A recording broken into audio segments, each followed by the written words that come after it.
Good morning, dear students. Today we will study John Donne's holy sonnet, Death Be Not Proud. Let us first read the sonnet, Death Be Not Proud. Death, be not proud, though some have called thee mighty and dreadful, for thou art not so. For those whom thou thinkest thou dost overthrow, die not, poor death, nor yet canst thou kill me. From rest and sleep, which but thy pictures be, much pleasure, then from thee much more must flow, and soonest our best men with thee do go, rest of their bones and souls' delivery. Thou art slave to fate, chance, kings, and desperate men, and dost with poison, war, and sickness dwell, and poppy or chance can make asleep as well, and better than thy stroke. Why swellest thou then? One short sleep past, we wake eternally, and death shall be no more. Death, thou shalt die. Death Be Not Proud is one of the 19 poems in Donne's Holy Sonnets, the anthology which contains the core of the poet's religious verse. Most of the sonnets are written with as much passion as are the poet's celebrated love poems. But the passion in these divine poems is more complex.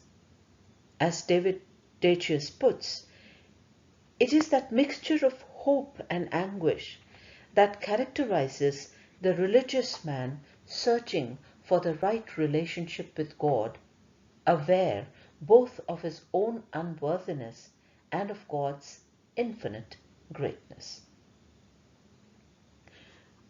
The sequence of 6 sonnets on death and judgment, of which Death Be Not Proud is the last, is a poignant expression of the poet's agonizing memory of his own sins, as well as of his immense trust in the redemptive power of Christ, the Son of God. Most of the holy sonnets reveal an implicit fear of death.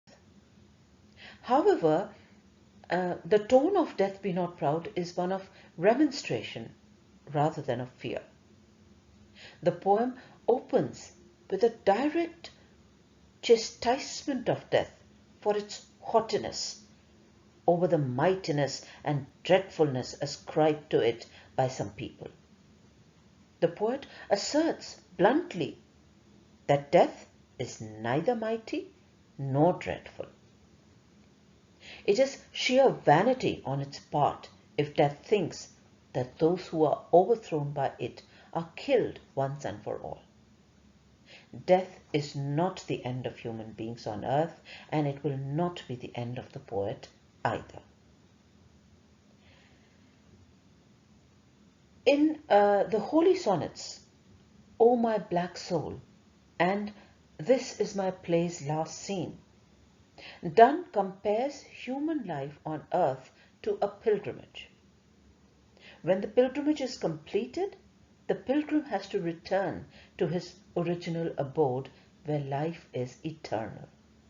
Hence, death is merely the end of a journey, the end of a sojourn. Relaxation and sleep are shadows of death, insofar as they provide a respite, however brief, from the worries and cares of life. If these can provide so much pleasure, then the ultimate relief given by death should be much greater.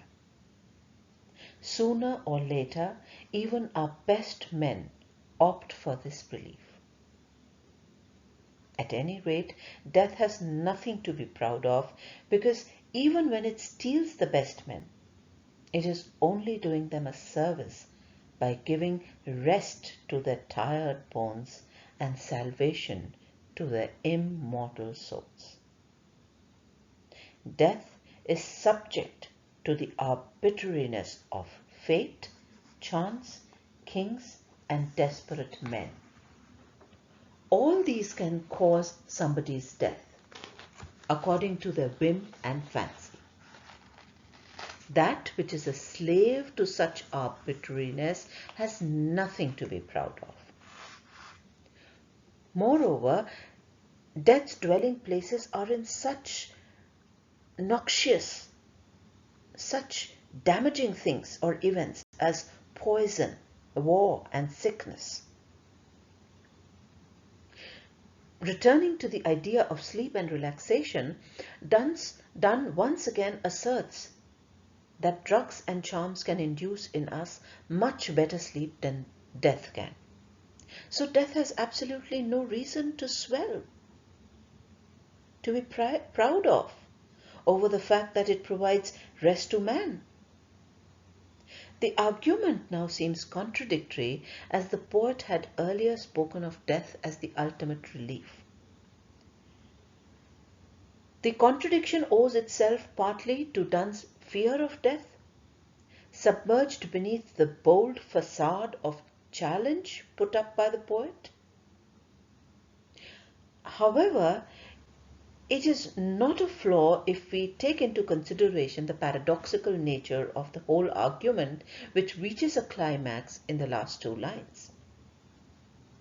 The final blow of the poet's crushing reasoning on death comes in the last two lines. One short sleep past, we wake eternally, and death shall be no more. Death, thou shalt die. Death is not a conqueror. It is merely an instrument which liberates man from his mortal body and elevates him into the world of eternity, where death has no power whatever. Hence, death is self-destructive. When it kills, it is dying itself. It is transporting man's life to where that life will be beyond the faintest influence of death. Coupling passion with reason is characteristic of all metaphysical poetry, particularly of Donne's poems. The personification of death is addressed with downright passionate severity in Death Be Not Proud, and the reasons for the admonitions are listed with logic that is meticulous despite the paradoxes. The passionate ratiocination gradually strips death of all its ascribed mightiness and finally leaves it in a paradoxical situation. Death, thou shalt die.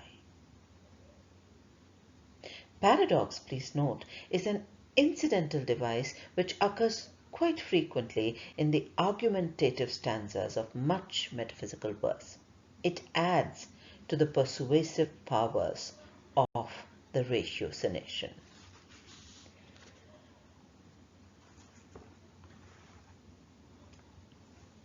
Death has always been an intriguing topic in literature. Writers have been confounded by the idea of death and the unknown afterlife for centuries. Some people believe death is the end of all things because nothing can withstand it. In this sonnet, Donne gives his personal understanding of death and demolishes two popular concepts. Firstly, death is dreadful, and secondly, death is mighty.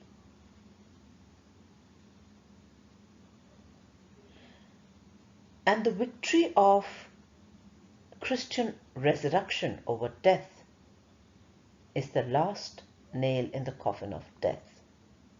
And the poem proves the thesis that death is neither terrible nor powerful. So I'll stop at this point and I will ask you to read the poem carefully. It is not a very difficult poem. Uh, Read it again, and if there's any problem, we can discuss on the group. Thank you.